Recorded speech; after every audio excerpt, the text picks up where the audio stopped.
A lot is happening right now. People are waking up, voices want to be heard, and we are here to talk about it. Welcome back to the Black and Classic podcast. I'm your host, Brittany Monet, of course, where we talk all things pop culture and politics. Blackness, that black power, that black pushing them to identify with black culture. So, to jump right on in, usually you guys know I start out with local news, but to be fair, nothing has quite happened in local news. So, what I did want to sit down and talk to you guys about, especially my ladies, is about being secure in your position. Now, why is this so important to me? This is important to me because I feel like each one teach one, right?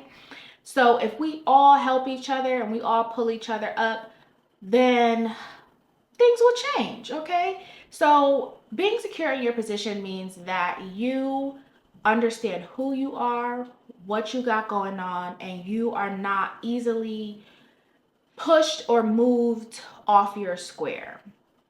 A lot a lot has changed since our grandparents and even our parents, right? The dating game is very, very different. And a lot of women are so easily moved and frazzled, if you will, but you guys don't have to be. I think when you're dating, sometimes it's best to take a look and just say, what do I really have to lose if this guy, if this man stops messing with me, stops dealing with me, stops communicating with me? What do I actually have to lose? Because if you evaluate it and evaluate it properly, you will find that you most likely won't lose out on anything, because what you've essentially done, you've created a fantasy of all the potentials and all of the what ifs and what we could be's. You've created that fantasy. And now you fear losing out on something you've only created in your mind. This man could have told you a bunch of shit. A bunch of shit. Doesn't mean it's true, doesn't mean it's happening, but with your own delusions, you created this story and now you don't want to miss out on your story.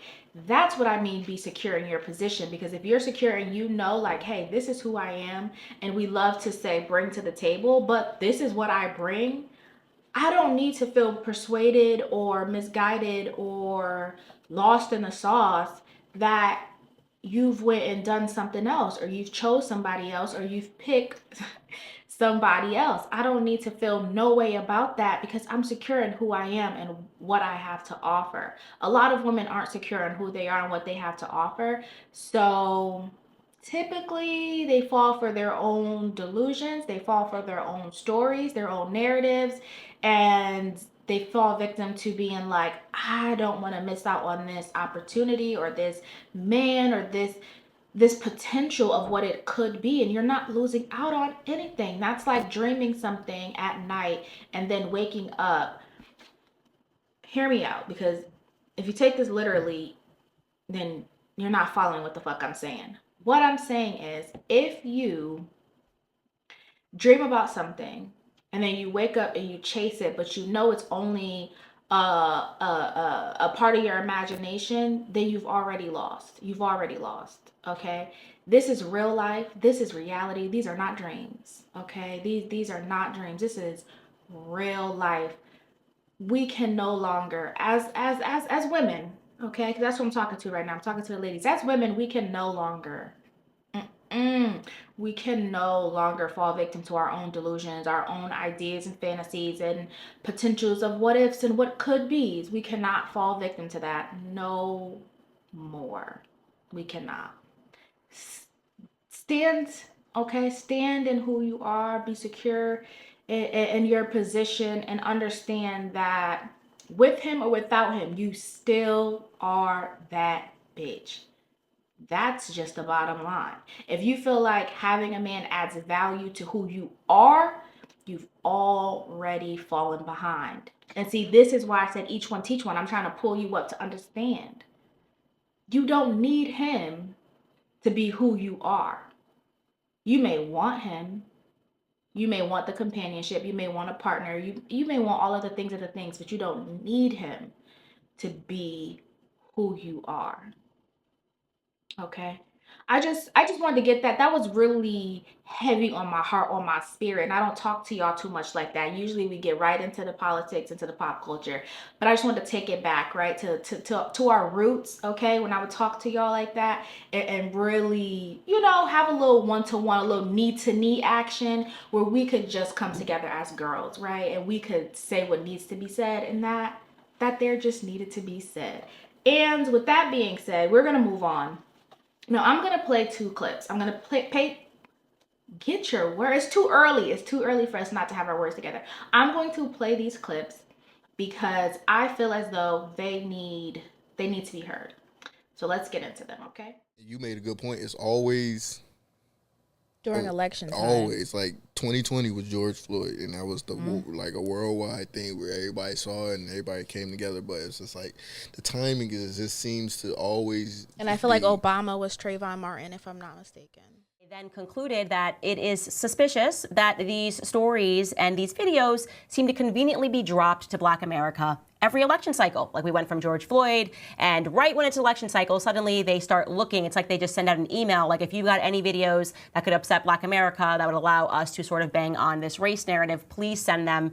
And immediately I point to the fact that Joe Biden was tweeting about this. Like, where was he the last 4 years in office? Did no other Black people or white people die at the hands of a police officer? No, of course not. But they liked the illusion of peace while they're in office, and then when they want a radical sea change or if they want to stop somebody else from winning, they like to again drum up the race narrative. Now, those two clips that you just heard and or saw, the first one I was sitting down with Limitless Views podcast. If you do not tune in, you should. Great podcast. I will link them in the description.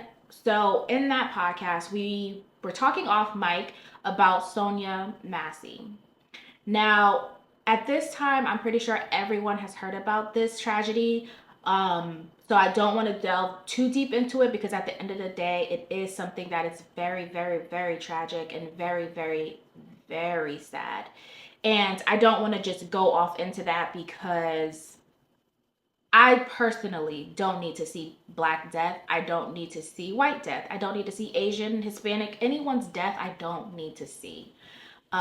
This is not a movie. This is really how they desensitize us, but I don't need to see it, and I don't want to delve into all the particulars. If you are interested, I would say read a news article from multiple sources, get all of the information that you need to find out what exactly happened, but I will say it is unjustified.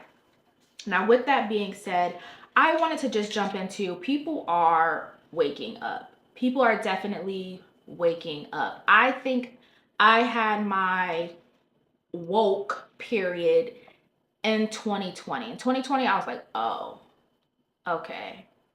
I see what's going on. And it didn't take much. It definitely happened when George Floyd passed away. I didn't too much get all hyped up around it because, again, as I mentioned in Limitless Views, outrage marketing is a thing. And if they can get us outraged, especially about race, they're going to do it.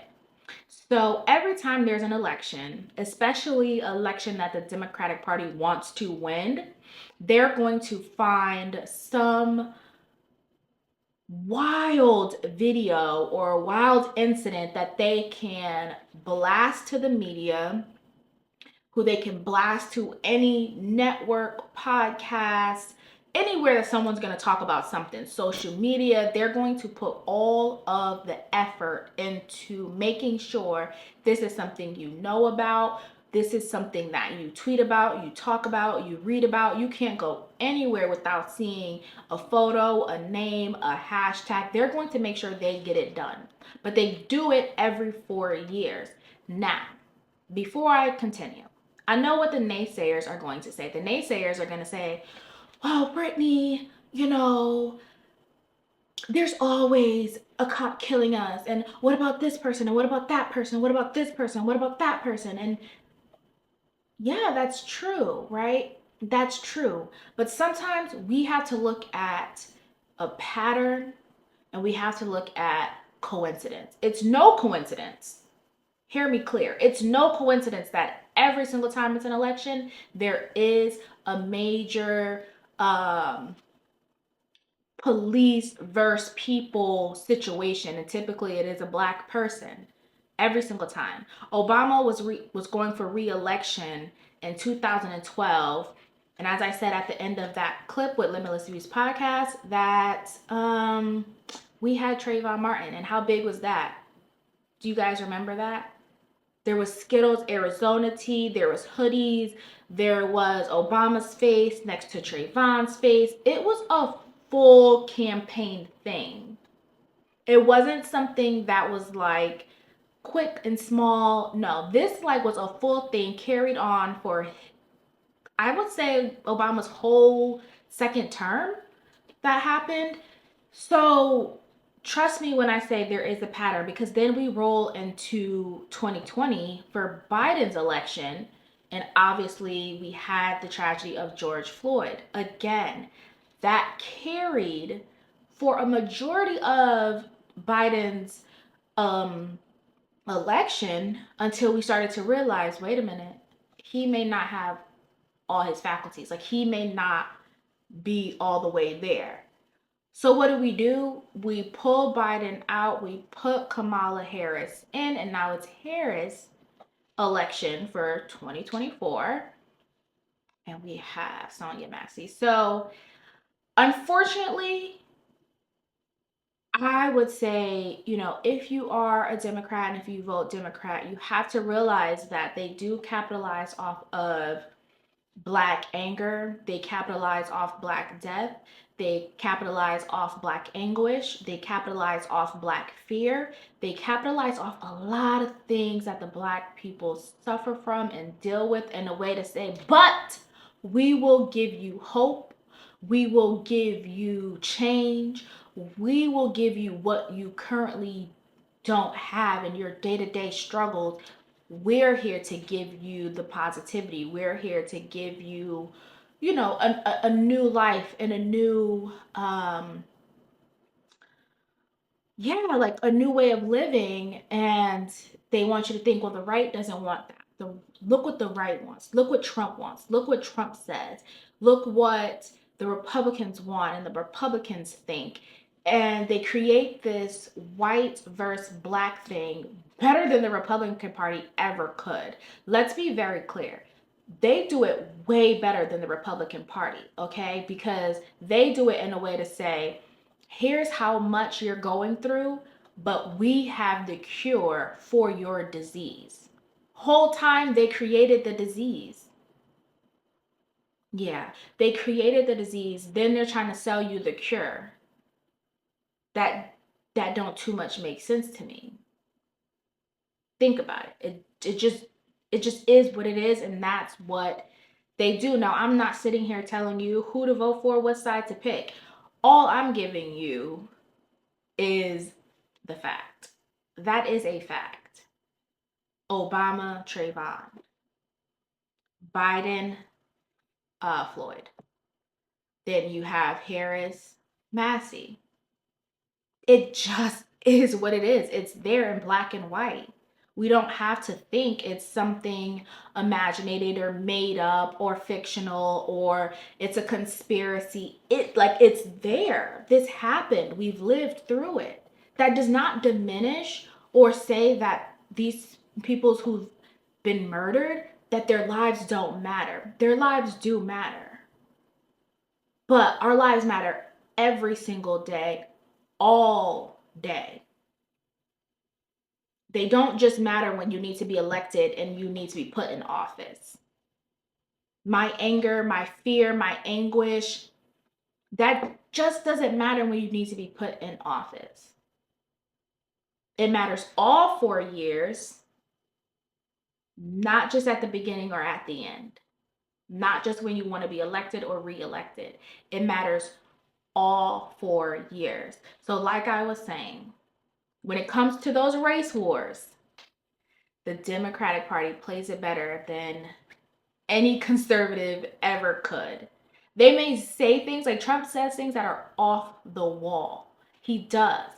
But, and I hate to say it, a conservative usually is going to say it outright. Like, here's how I feel about you, or here's how I feel about this group, and here's what I want to see, and here's why I want to see it. The Democratic Party, it's a little bit covert, it's a little bit insidious, where you don't really know it's happening, and they don't want you to wake up to it happening, because if you wake up to it happening, then you're a coon, you're a jigaboo, you're a Uncle Tom, you're a Candace Owens, you're all of these things.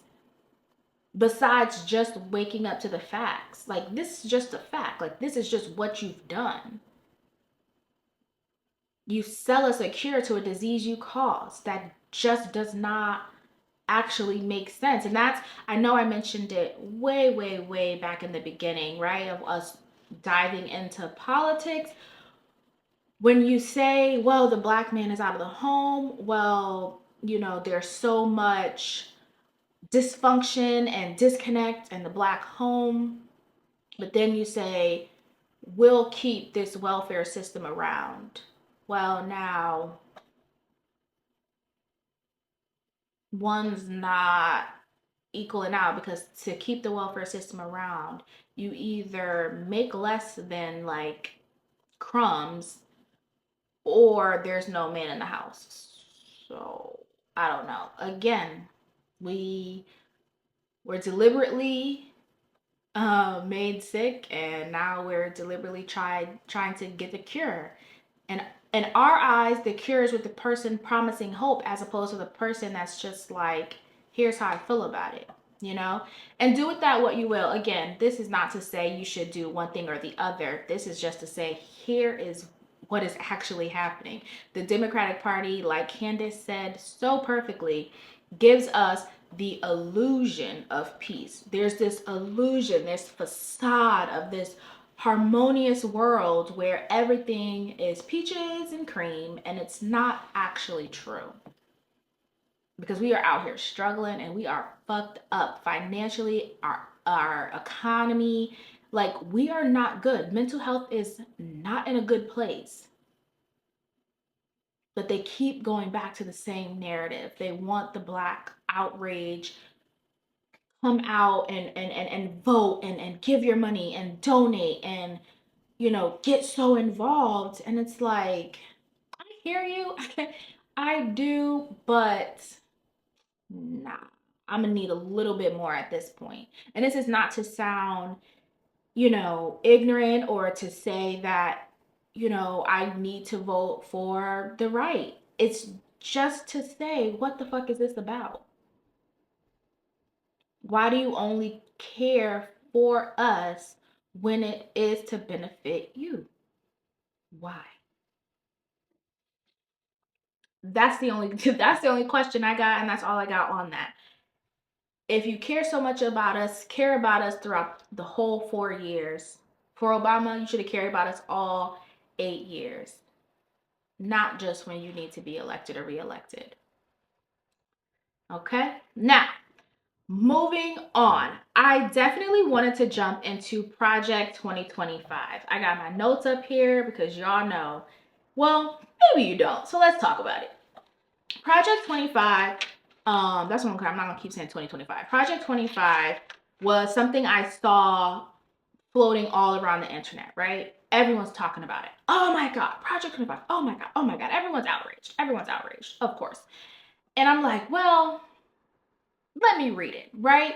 Let me see what I can find. And it's free. It's available right there on the internet. You can buy it, or you can just download and read it. Now, when I downloaded it, I will tell you it is 922 pages. 922 pages. I've been reading it. Slowly but surely, I've been reading it. And I want to go, to be completely honest, I'm going to go line for line. I don't think I want to get summaries from people. I don't want to hear about it, by word of mouth. I want to go line for line and dig into what this thing is talking about.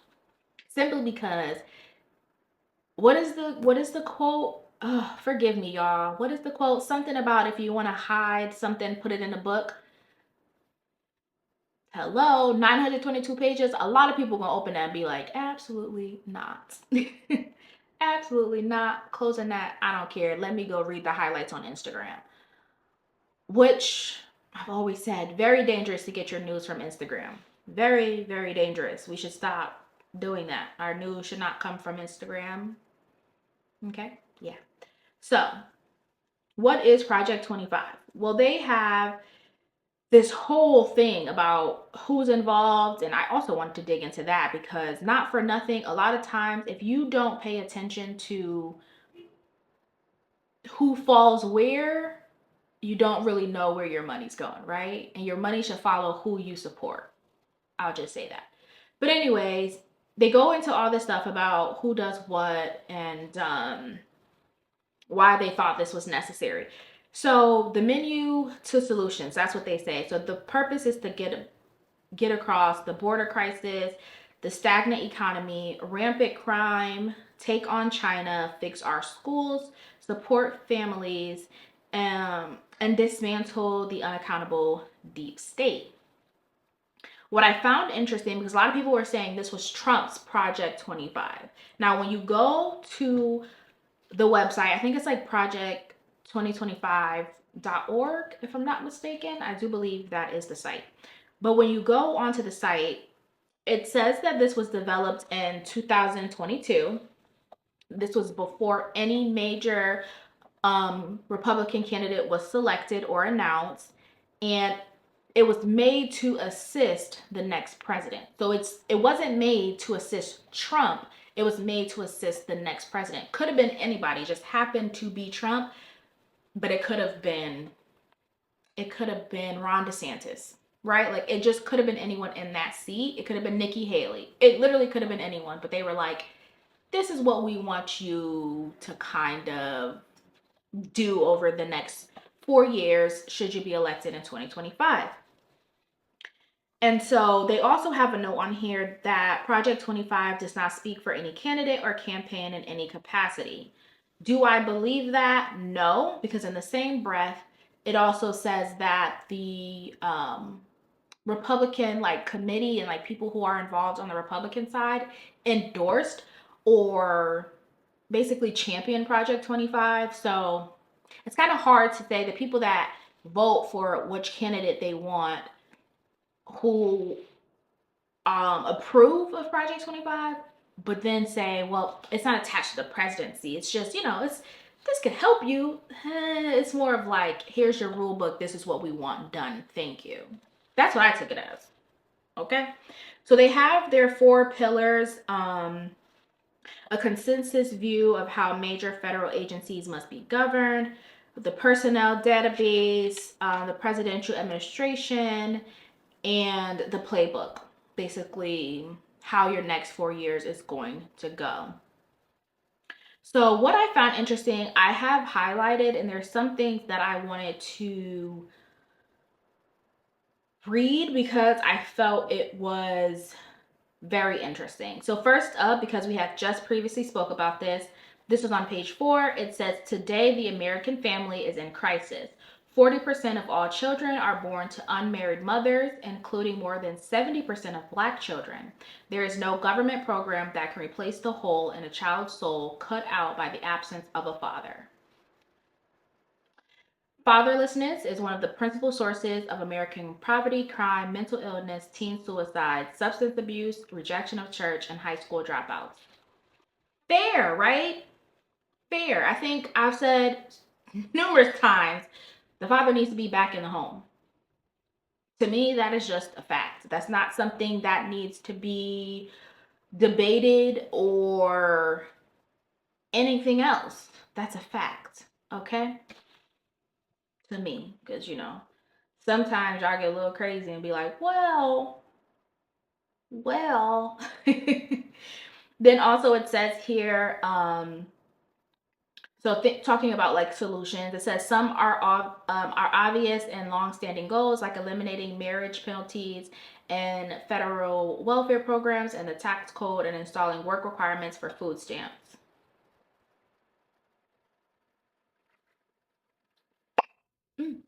But then, okay, here we go. Now this is going on to the next page. It says, so this is basically about how to target, a lot of it's like how to target the left's agenda. So this says, this starts with deleting the terms sexual orientation and gender identity, diversity, equity, and inclusion. And I thought that was very, very interesting because I'm like, the right is on this real big kick of like they don't like diversity and inclusion. They don't believe in it. It is the worst thing that the left has ever thought of.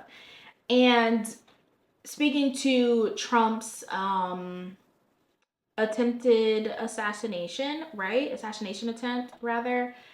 They say because they, when I say they, I listen to a lot of right opinions and I listen to some left opinions, but I listen to the right because a lot of people don't listen to the right. So I like to hear what the other side is saying. I don't want to close my ears to that. So they say that because of diversity and inclusion, there's women in the Secret Service.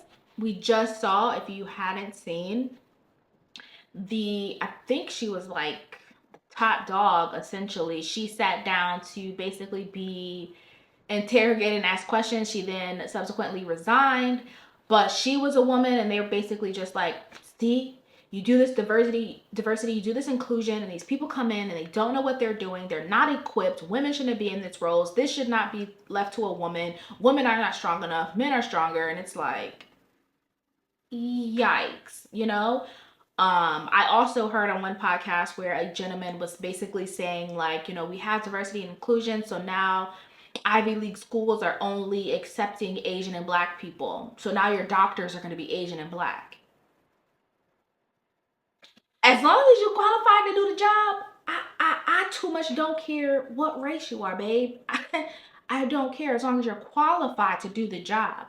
The rights argument is like people aren't qualified to do their job, they're just put in the seat because of the color of their skin. Now, if that is the case, I'm not for that because I don't want to go to a doctor that just got put into the seat because he was Black. I love my people. I do. I love us for real. But if you don't know how to do the job, you should not be here. Point blank, period. Right? Again, fact. Now, if we're getting rid of it because we feel like we only want one race to do it, well then, hey, let's not do that. So, moving on, they go into issues of pornography and how pornography is really bad and what pornography does. They say pornography, this is on page 5 if you do want to read Project 25. They say pornography should be outlawed. It should not be distributed. If you do distribute it, you should be imprisoned. And then if you're an educator or a librarian and you use pornography, you should be registered as a sex offender. See, this is where I'm like, excuse me? Excuse me. Y'all man Donnie J got up there and said grab him by the pussy. But y'all want to outlaw pornography? Then wasn't he caught with Stormy? Wasn't that her name? All I'm saying is, if we gonna be fair, we gotta be fair across the board. That's why there's no way they wrote this with Trump in mind. There's no way. That one paragraph lets me know you didn't write this with Trump in mind. That one paragraph lets me know. Anywho's, then we go into their issues with big tech. They have a lot of issues with big tech. They definitely touch on, TikTok and the issues with Facebook and their billionaires and things like that. We get all off into Roe versus Wade, which is on page 6 if you want to follow along. Now we're going down, we're around page 9 here.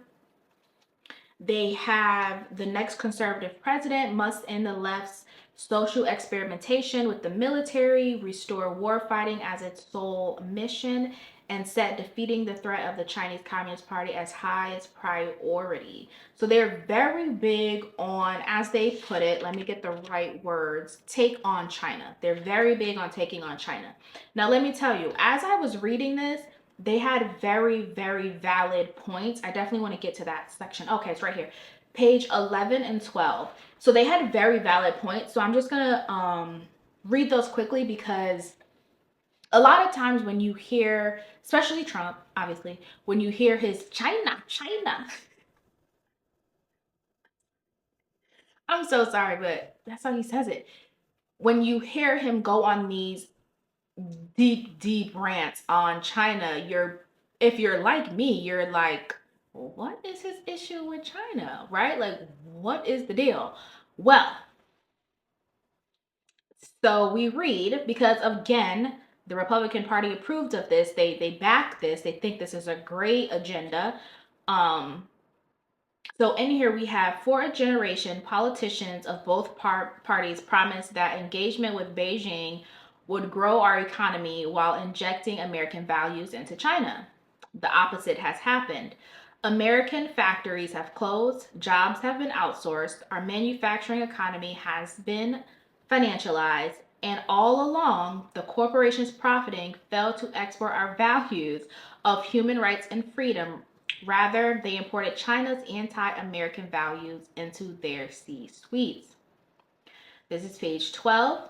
Then came the rise of big tech, which is now a less contributor to the U.S. economy than it is a tool of China's government.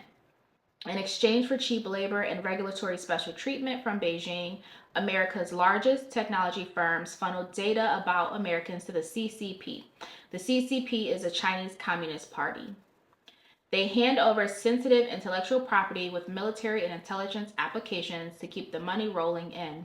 They let Beijing censor Chinese users on their platforms.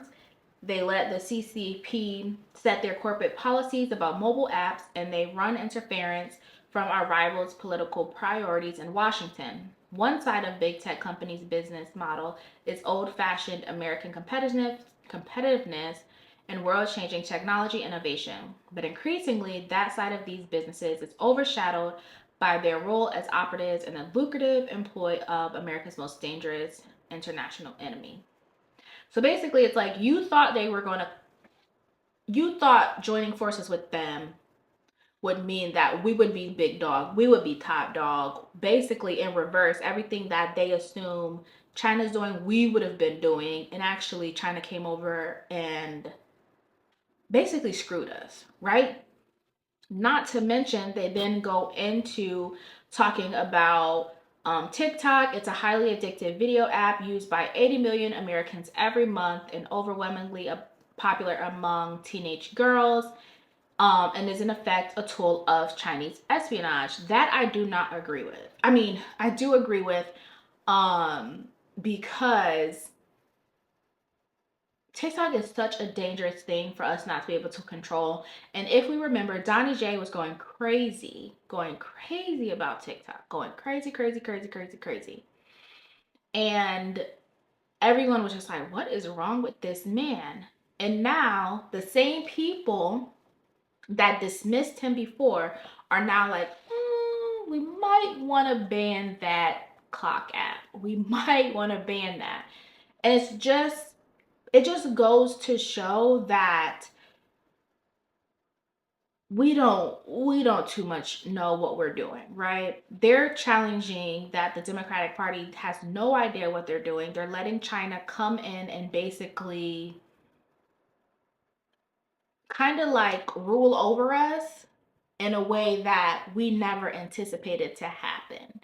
And so I just find it very, very interesting. I think that was a really good read. I think if you have the time, you should definitely check it out. They go a little bit further. It says Confucius Institutes, TikTok, and other arm of Chinese propaganda and espionage should be outlawed, not merely monitored. Universities taking money from the CCP should lose their accreditation charters and eligibility for federal funds. Very interesting. I have a little sentence highlighted because they were going into basically saying, well, we don't have to deal with China. We really don't. There are other people and we can show our power and our strength if we step away, because we can build, I'm telling you, we can build a powerful alliance with fast growing nations in Africa. Hmm? Hmm? Let me tell you something. They know, they know, they know what Africa has to offer. Okay. That is why the narrative is sold to us how it's sold to us about Africa, because they know everything you need is in Africa. Okay.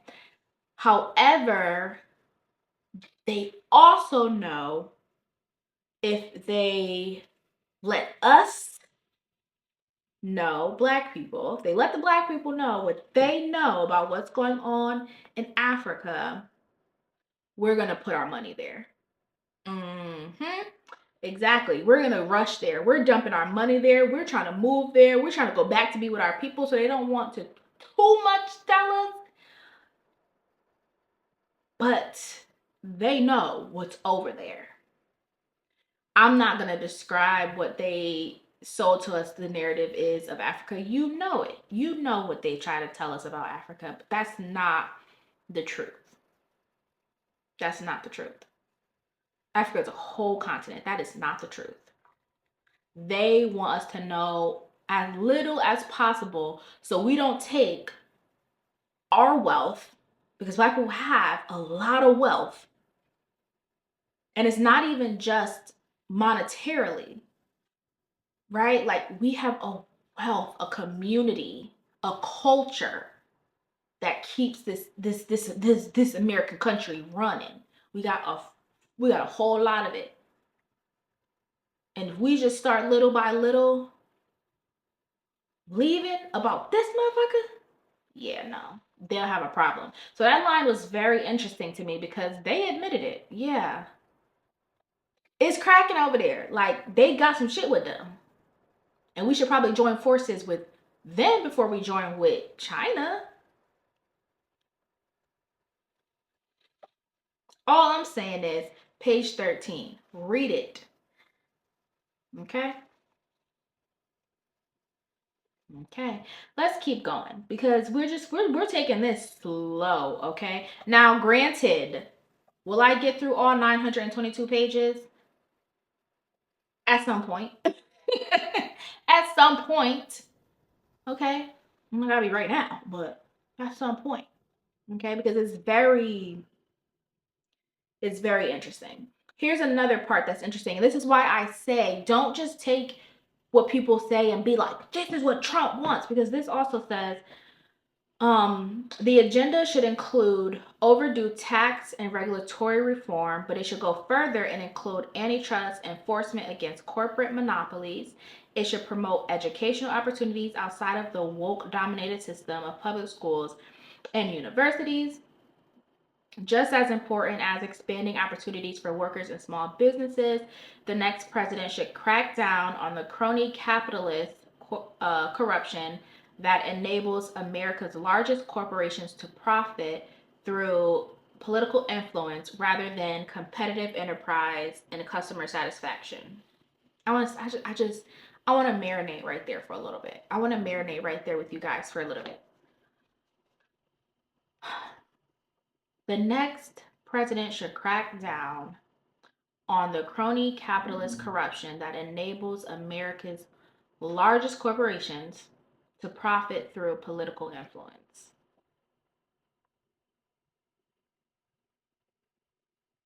You're telling me that there's no one on the right, no one in the Republican Party that owns, runs, is connected to large corporations that profit through political influence. I find that hard to believe when we understand. Let me get his name, because I watched Succession, which was loosely based off of the owner of Fox. I want to say Rupert Murdoch. You're telling me, and I watched this documentary. I watched it, you guys. You're telling me Rupert Murdoch didn't benefit, profit, money through political influence? So like Rudy Giuliani didn't happen, or what does that actually mean? Because that's a thing. And that's a thing amongst your own party. See, that's why I said whoever wrote this, I want to definitely dig in deep. I definitely need to dig in deeper, because all the people that participated in this, I'm like, that's a real thing. And that's a real thing amongst your people. So to say they shouldn't profit is really crazy. And then to say that you want to basically war against corporate monopolies,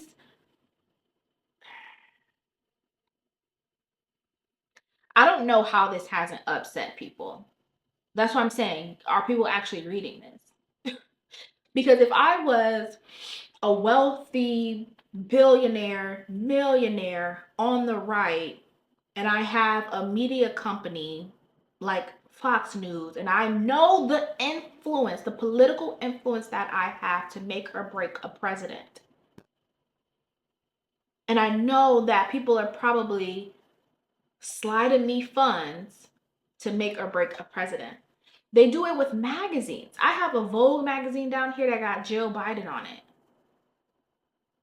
Like, these are things that are out on shelves. So if you support Vogue, then you say, yes, Vogue is with the left. Vogue is my people. That is a profit for political influence. This is a real thing. No matter what side you're on. I am for it because that is how people are swayed to vote. Again, your vote follows your money. That's how people are swayed to vote. So it's very, very, very intriguing to say that there. Page 16 if you want to go and read more about that. All right, let's go down a little bit more, see what we got, because it was so much. I don't want to go too far because then they get into a section that basically, which I did appreciate, it basically just runs down the structure, right, of the presidential administration, right? So you start with the president, then you have chief of staff, and then you have deputy, and it just basically breaks it down, tells you what each person's role is in a vague, super way. There's no names. It's just like, if the president is this and the president picks this, so that was very informative. One of the things that they did mention at the top, I think it was like in the foreword or something like that, they wanted to make sure that people were educated in knowing, if someone is selected as chief of staff, what is their responsibility? So they definitely wanted to educate people. And I do appreciate that, because if you just hear a lot of terms, or you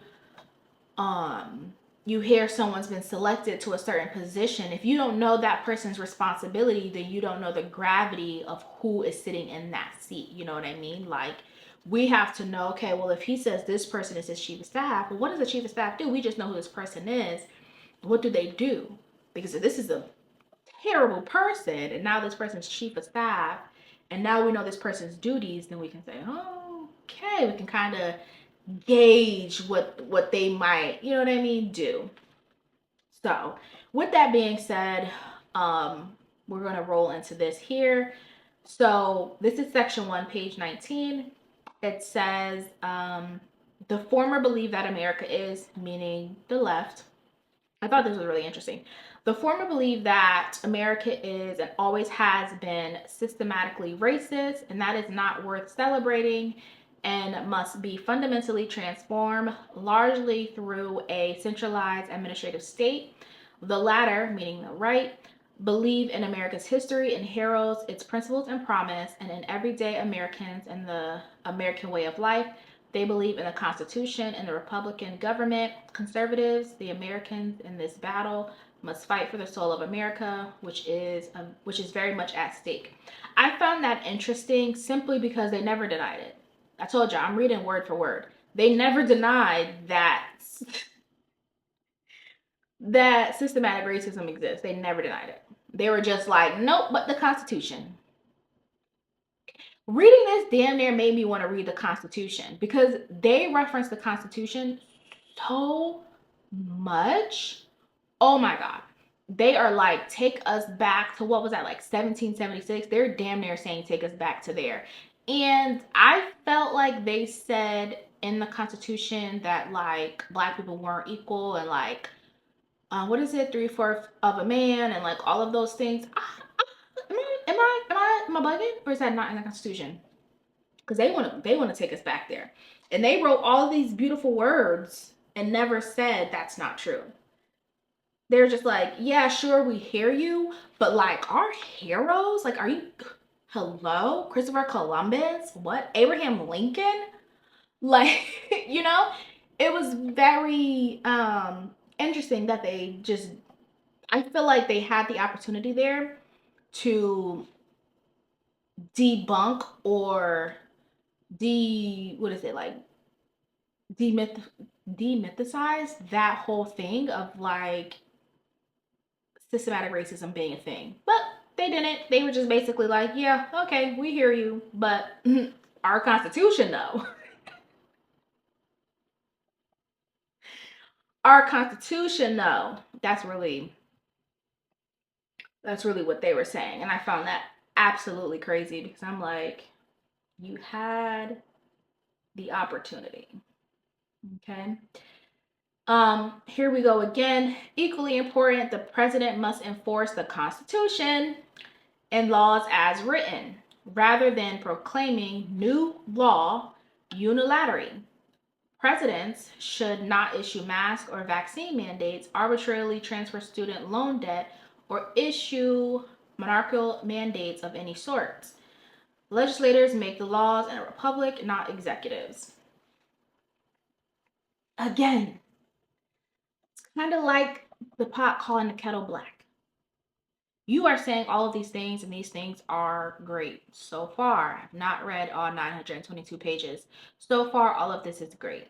Yes, the government shouldn't be able to mandate certain things. You shouldn't be able to just arbitrarily just say, okay, this is a new law and everyone must follow it.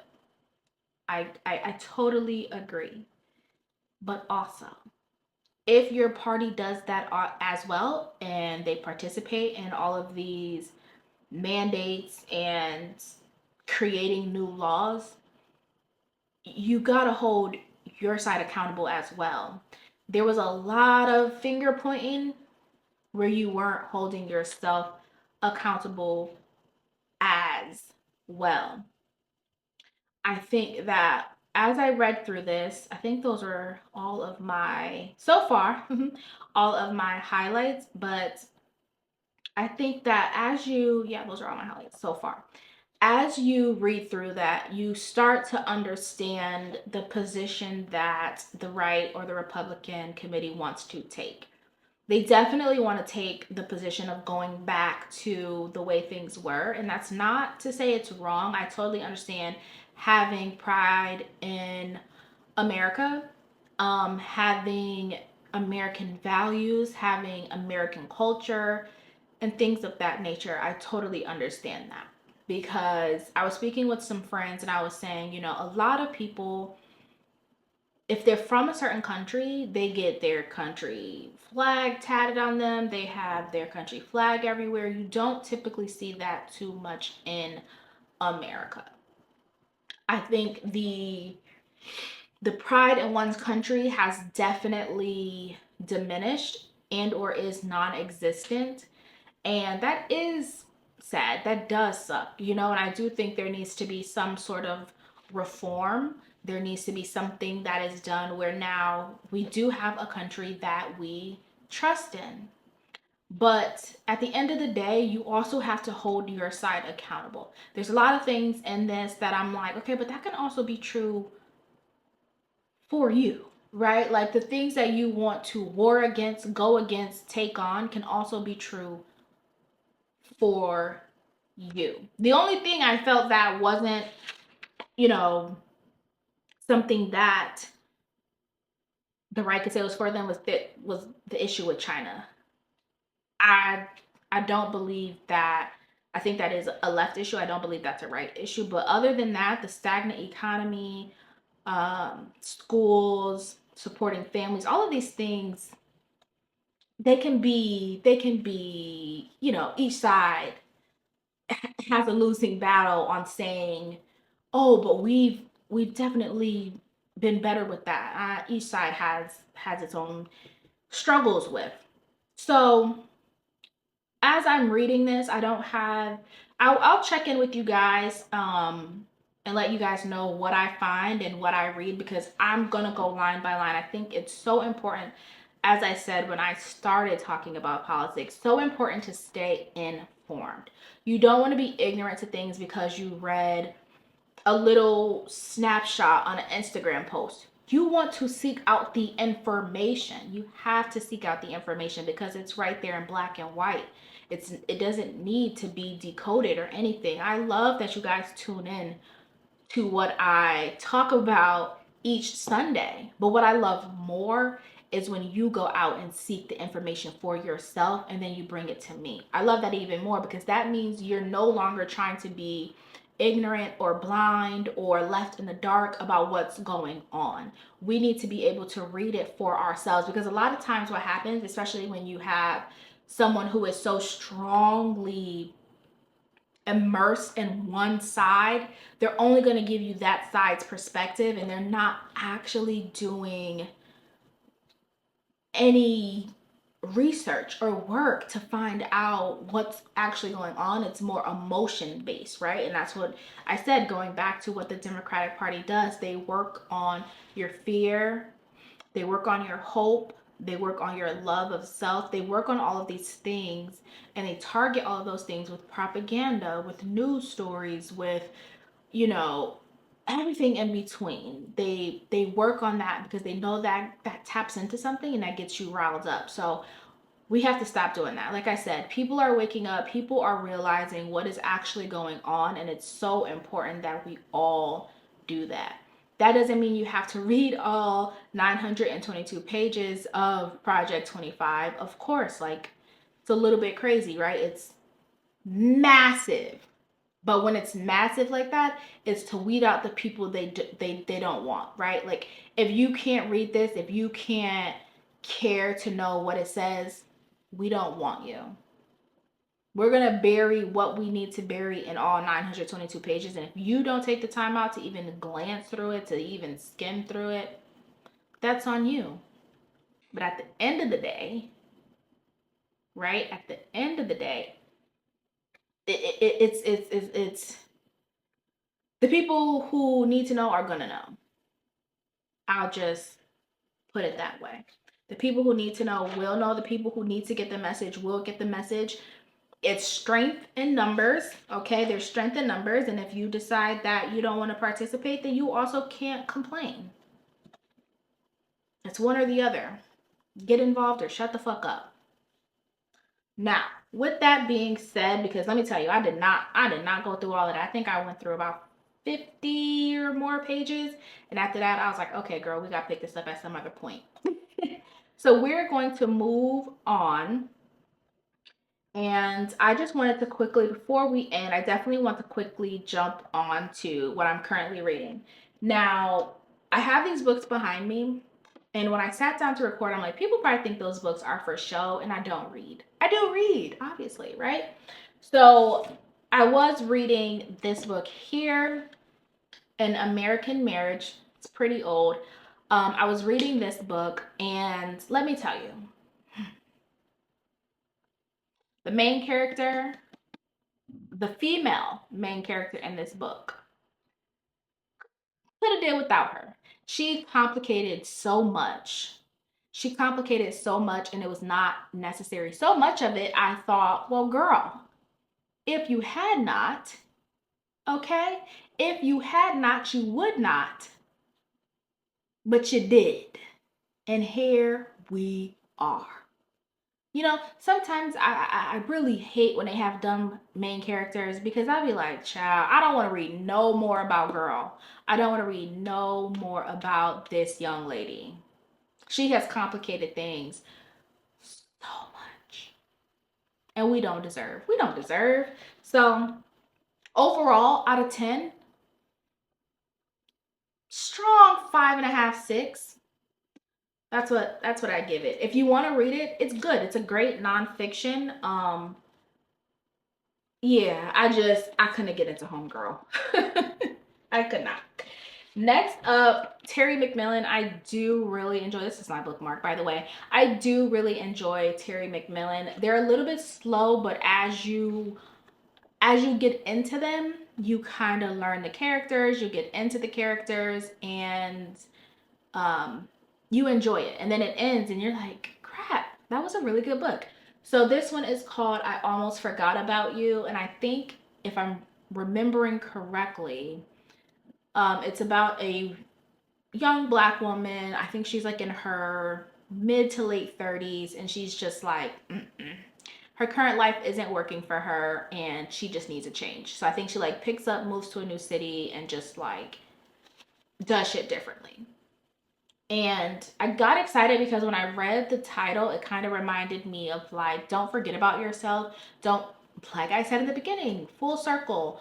Don't forget who you are, what you're about. Don't just get stuck in like the mundane routine. Like wake that up. Like remember who you are and like what you're about, you know? So I don't know. We'll see how I feel about it at the end of it. But going into it, I had those thoughts of like, yeah, you know, I definitely want to read about someone starting over. So that's that book. I will be telling you guys about it probably in the next 6 months. I do not read books fast. I do not try to read 10 books a week. I read books slow. I pick them up when I want to. And that's the honest truth, okay? Because not everyone's out here. You know, some people read books, especially if you're on, I know I just talked about the clock app, but if you're on Book Talk and they tell you about books and the girls be like, oh, I read this book in 2 weeks. Girl, what do you do? Like, do you work? How do y'all read books in 2 weeks? Do y'all work? Do y'all do things after work? Like, do y'all go to the gym? Do y'all cook? Or do you just sit home all day and read? Because there's no way. I know people who will be like, oh, I read 15 books this month. What the fuck do you do?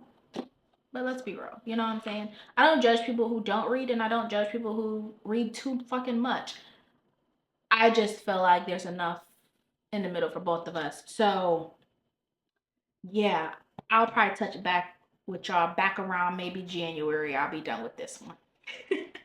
And that's just keeping it real. Now, with that being said, thank you guys so much for tuning in. I love sitting down and talking with you guys. Tell me all your opinions about Project 25 if you read it. Okay, don't refer me to no Instagram post. If you read through some of it, if you picked a random chapter and was like, let me see what this is talking about, then let's communicate about it. Don't refer me to no Instagram post because I do not care. If you have any feelings about, you know, the Democratic Party and how they give us these illusions of peace and everything so hunky-dory, and then soon as it's time for election time, boom, race wars. If you have any thoughts and opinions on that, let's talk about it because clearly I have a lot of them. However, like I always say, we could talk about it. But if you want to debate, exactly, y'all know what I'm gonna say. Debate your granny because I do not give a fuck. Yeah, with that being said, I'll talk to you guys next Sunday. Bye.